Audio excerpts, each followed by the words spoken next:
ನಮಸ್ಕಾರ ವೀಕ್ಷಕರೇ, ನಾನು ನಿಮ್ಮ ಶ್ರೀ ದಾನಮ್ಮದೇವಿಯ ಭಕ್ತೆ. ತಾಯಿ ವರದಾನೇಶ್ವರಿ ನಮಗೂ ನಿಮಗೂ ಆಯುಷ್ಯ, ಆರೋಗ್ಯ, ಸುಖ, ಶಾಂತಿ, ನೆಮ್ಮದಿ, ಹರ್ಷವನ್ನು ಕೊಟ್ಟು ಕಾಪಾಡೋದಂತ ಹೇಳುತ್ತಾ ಈ ವಿಡಿಯೋನ ಸ್ಟಾರ್ಟ್ ಮಾಡ್ತಾ ಇದ್ದೀನಿ ನೋಡ್ರಿ. ಇವತ್ತು ನಾನು ಎಣ್ಗಾಯಿ ಅಡಗಾಯಿನ ಮಾಡ್ತಾಯಿದ್ದೀನಿ ನೋಡ್ರಿ. ಅಡಗಾಯಿ ಬದ್ನಿಕಾಯಿ ಅಂತಾರೆ, ಎಣ್ಗಾಯಿ ಅಂತಾರೆ. ಇದನ್ನು ಕಮೆಂಟಲ್ಲಿ ನನಗೆ ರೇವತಿ ಮೇಡಮ್ ಅವರು ಎಣ್ಗಾಯಿ ಮಾಡಿ ತೋರಿಸು ಅಂತ ಹೇಳಿದ್ರಿ. ಅದಕ್ಕೋಸ್ಕರ ಇವತ್ತು ನಾನು ಎಣ್ಗಾಯಿ ಮಾಡ್ತಾಯಿದ್ದೇನೆ ನೋಡ್ರಿ. ಈಗ ಮೊದಲಿಗೆ ಈ ಬದ್ನಿಕಾಯಿನ ತೊಗೊಂಡೇನಿ ರೀ. ಈಗ ಇವನ್ನ ಕಟ್ ಮಾಡ್ಕೊತೀನಿ ನೋಡ್ರಿ. ಈ ಥರ 4 ಭಾಗ ಮಾಡ್ಕೋಬೇಕ್ರಿ. ಈಗ ಇದನ್ನು ಕಟ್ ಮಾಡ್ಕೊಂಬರ್ತೀನಿ ರೀ ನೋಡ್ರಿ. ಈ ಥರನ ಕಟ್ ಮಾಡ್ಕೊಂಡೇನಿ ರೀ. ಇದೇ ಥರ ಇವೆಲ್ಲನೂ ಕಟ್ ಮಾಡ್ಕೊಂಬರ್ತಾನೆ ನೋಡ್ರಿ. ಎಲ್ಲನೂ ಕಟ್ ಮಾಡ್ಕೊಂಡೇನಿ ರೀ. ಈಗ ಇದಕ್ಕೆ ಮಸಾಲೆ ರೆಡಿ ಮಾಡ್ತೀನಿ ರೀ. ಅಲ್ಲಿ ಇದಕ್ಕೊಂದು ಸ್ವಲ್ಪ ನೀರು ಹಾಕಿಡ್ತೀನಿ ನೋಡ್ರಿ, ಇಲ್ಲಾಂದ್ರೆ ಬದ್ನಿಕಾಯಿ ಕರಗತ್ತಾವ ರೀ. ಇದಕ್ಕೆ ನೀರು ಹಾಕಿಡ್ತಾರೆ. ಇವಕ್ಕೆಲ್ಲ ಮಸಾಲೆನ ರೆಡಿ ಮಾಡ್ಕೊತಾರೆ. ಇದಕ್ಕೆ ನೋಡಿ ಎರಡು ಟಮಾಟಿನ ಉಳ್ಕೊಂಡೇನಿ ರೀ, ಕರಿಬೇವು, ಕೊತ್ತಂಬರಿ ತೊಗೊಂಡೇನಿ ರೀ, ಸ್ವಲ್ಪ ಹಸಿ ಅಲ್ಲ, ಇದನ್ನು ಬೆಳ್ಳುಳ್ಳಿ ತೊಗೊಂಡೇನಿ ರೀ, ಮತ್ತು ಶೇಂಗಾ ಹುರ್ಕೊಂಡು ಇಟ್ಕೊಂಡೇನಿ ರೀ. ಈಗ ಶೇಂಗಾನ ಇದನ್ನು ಮಿಕ್ಸಿಗೆ ಹಾಕೊಂಡ್ಬರ್ತೀನಿ ನೋಡಿರಿ.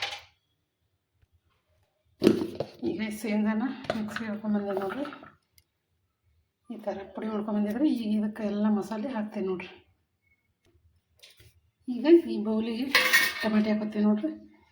ಈ ಬೆಳ್ಳುಳ್ಳಿ ಎಲ್ಲ ಜಜ್ಕೊಂಬಂದೀನಿ ರೀ, ಕೊತ್ತಂಬರಿನ ಹುರ್ಕೊಂಬಂದೀನಿ. ಈಗ ಮೊದಲಿಗೆ ಇದಕ್ಕೆ ಟಮಾಟಿ ಹಾಕ್ತೀನಿ ನೋಡ್ರಿ.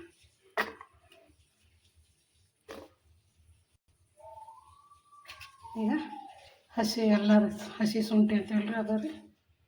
ಇದು ಬೆಳ್ಳುಳ್ಳಿ ರೀ, ಸ್ವಲ್ಪ ಕೊತ್ತಂಬರಿ, ಒಂದು ಸ್ವಲ್ಪ ಕರಿಬೇವು ಇದ್ರಾಗ ಹಾಕ್ತೀನಿ ರೀ. ಇನ್ನೊಂದು ಜರ ಪಾಣಿ ಹಾಕಾಕ್ರೆ ಹಾಕ್ತಾರೆ.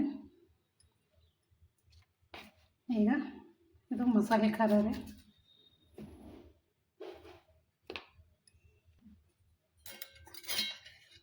ಸ್ವಲ್ಪ ಅರಿಶಿನ ಪುಡಿ ಹಾಕ್ತಾರೆ. ಈಗ ಸ್ವಲ್ಪ ಜೀರಿಗೆ ಪುಡಿ ಹಾಕ್ತೀನಿ ನೋಡ್ರಿ. ಜೀರಿಗೆ ಪುಡಿ ಹಾಕೋದ್ರಿಂದ ಟೇಸ್ಟ್ ಆಗ್ತದ್ರಿ. ಇದು ಸ್ವಲ್ಪ ಕೊಬ್ಬರಿ ತುರಿ ಇದ್ರೆ ಇದನ್ನು ಹಾಕ್ತೀನಿ ರೀ. ಈಗ ಇದಕ್ಕೆ ಶೇಂಗಾ ಪುಡಿ ಹಾಕ್ತೀನಿ ರೀ. ಈಗ ಶೇಂಗಾ ಪುಡಿ ಹಾಕ್ತೀನಿ ನೋಡ್ರಿ.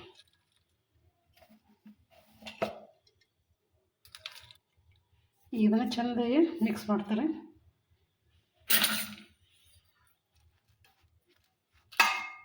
ಇದಕ್ಕೆ ಸ್ವಲ್ಪ ನೀರು ಹಾಕ್ಕೊಂಡು ಚೆಂದಾಗಿ ಕಲಸ್ಕೊತೀನಿ ನೋಡ್ರಿ.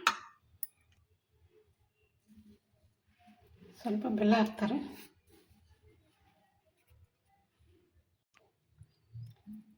ಈಗ ನೀರು ಹಾಕಿ ಕಲಿಸ್ತೀನಿ ನೋಡಿರಿ ಚೆನ್ನಾಗಿ.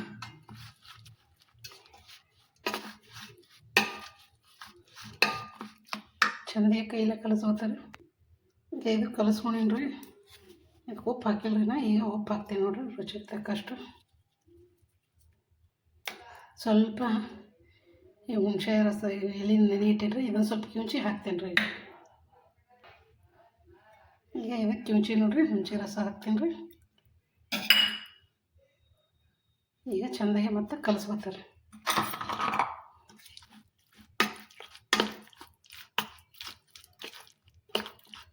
ಇದು ಮಸಾಲೆ ರೆಡಿ ಐತ್ರಿ. ಈ ಬದ್ನಿಕಾಯಿದಾಗ ತುಂಬ್ತೀನಿ ನೋಡ್ರಿ.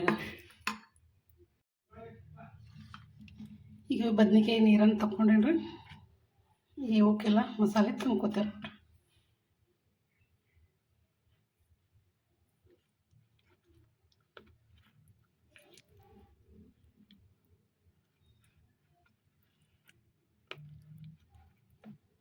ಈ ಥರ ಹಿಂಗೆ ಒಳಗೆ ಹಾಕಿ ಈ ಥರ ತುಂಬೋದು. ಎಲ್ಲ ತುಂಬ್ಕೊಂಬರ್ತಾವೆ ನೋಡ್ರಿ.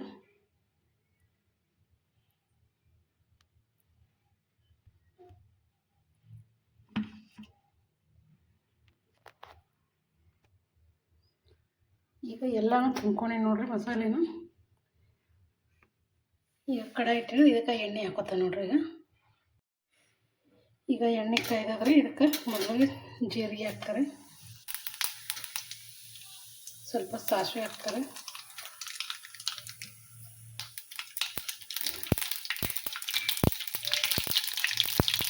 ಚಟಪಟ ಹಾಕ್ತಾರೆ. ಈಗ ಸ್ವಲ್ಪ ಕರಿಬೇವು ಹಾಕ್ತಾರೆ. ಈಗ ಇವು ಬದ್ನಿಕಾಯಿನ ಹಾಕ್ತಾರೆ.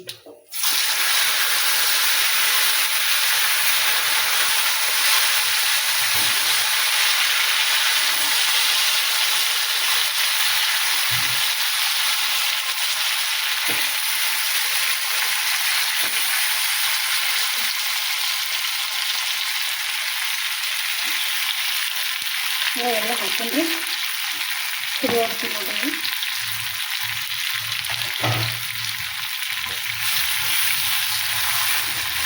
ಸ್ವಲ್ಪ ಎಣ್ಣೆ ಜಾಸ್ತಿನೇ ಇರಬೇಕು ರೀ, ಅಂದ್ರೆ ಚಂದಾಗ್ತದೆ.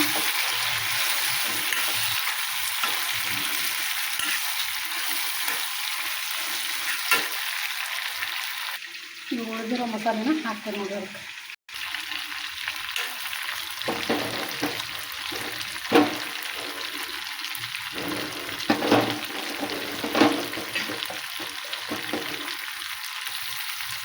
ಚೆಂದಾಗಿ ಬರ್ತಾರೆ. ಇವೆಲ್ಲ ಹಾಕಿದ್ರೆ ಚೆನ್ನಾಗಿ ಮಿಕ್ಸ್ ಮಾಡ್ಕೊಂಡು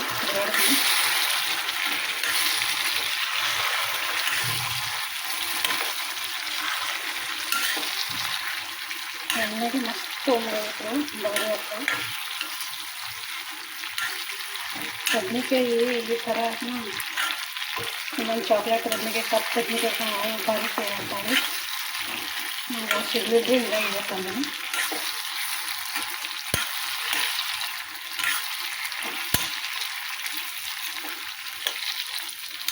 ಸ್ವಲ್ಪ ನೀರು ಹಾಕ್ಕೊಂಡು ಎಲ್ಲ ತೊಳ್ಕೊಂಡಿದ್ದೀನಿ.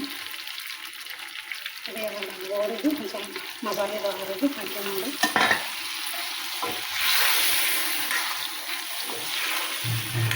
ಇದು ಮಸ್ತ್ ಇದೆ ಕುದಿದ್ರು. ಆಮೇಲೆ ತೋರಿಸ್ಕೊಂಡು ನಿಮಗೆ ಸ್ವಲ್ಪ ಮುಚ್ಚಿಡ್ತಾರೆ. ಈಗ ಒಂದು ಸ್ವಲ್ಪ ನೀವು ಕೊತ್ತಂಬರಿ ಹಾಕ್ತೀನಿ ನೋಡಿ.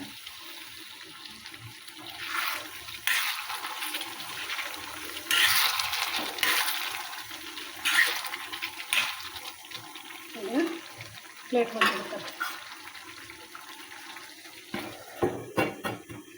ಸ್ವಲ್ಪ ಕುದಿಲ್ರಿ, ಆಮೇಲೆ ತೋರಿಸ್ತಾರೆ. ಈಗ ಕುದೀತಾ ಇದೆ, ತೆಗಿತೇನೆ ನೋಡಿ. ನೋಡಿ ಎಷ್ಟು ಕುದೀತಾ ಇದೆ.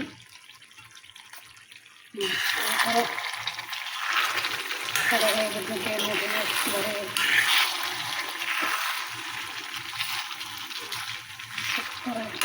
ಬೆಂದಾಗ ನೋಡಿ ಕುದ್ದೆಲ್ಲ ಕಡಲೆ ನೋಡಿ ಸಕ್ಕತ್ತಾಗಿ. ಇದನ್ನು ಒಂದು ಬೌಲಿಗೆ ಹಾಕ್ತೀನಿ ನೋಡಿ. ಈ ಥರ ಎಣ್ಣೆನ ಸ್ವಲ್ಪ ಜಾಸ್ತಿ ಹಾಕಿದ್ರೆ ಎಣ್ಣೆಗಾಯಿ ಬದಲಿಕ್ಕೆ ಭಾರಿ ಹಾಕೋದು. ಅದು ಎಣ್ಣೆ ನಮ್ಮ ಮ್ಯಾಲೆ ತಗೊಳ್ಳಿ ಸೂಪರ್ ಹೆಚ್ಚಾನು ಭಾರಿ ಆಗ್ಯದ್ರಿ. ಇದನ್ನು ಒಂದು ಬೌಲಿಗೆ ತೆಗಿತೀನಿ ನೋಡಿ. ಈ ಬೌಲಿಗೆ ಹಾಕೋತೀನಿ ನೋಡಿರಿ.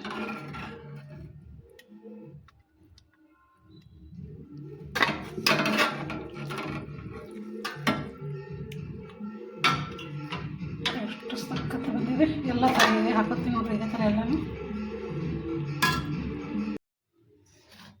ಈಗ ರೆಡಿಯಾಗಿದೆ ನೋಡಿರಿ ಕಡಲೆಕಾಯಿ ಬದನೆಕಾಯಿ. ನೋಡಿರಿ ಎಷ್ಟು ಸಕ್ಕತ್ತಾಗಿ ಬಂದವು.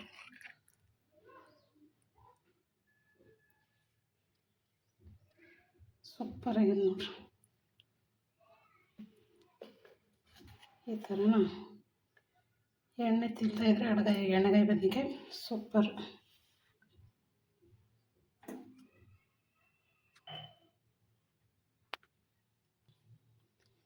ಇದು ರೊಟ್ಟಿ, ಚಪಾತಿ, ಬಿಸಿ ರೊಟ್ಟಿ, ಬಿಸಿ ಚಪಾತಿ ಭಾರಿ ಸೂಪರ್ ನೋಡ್ರಿ.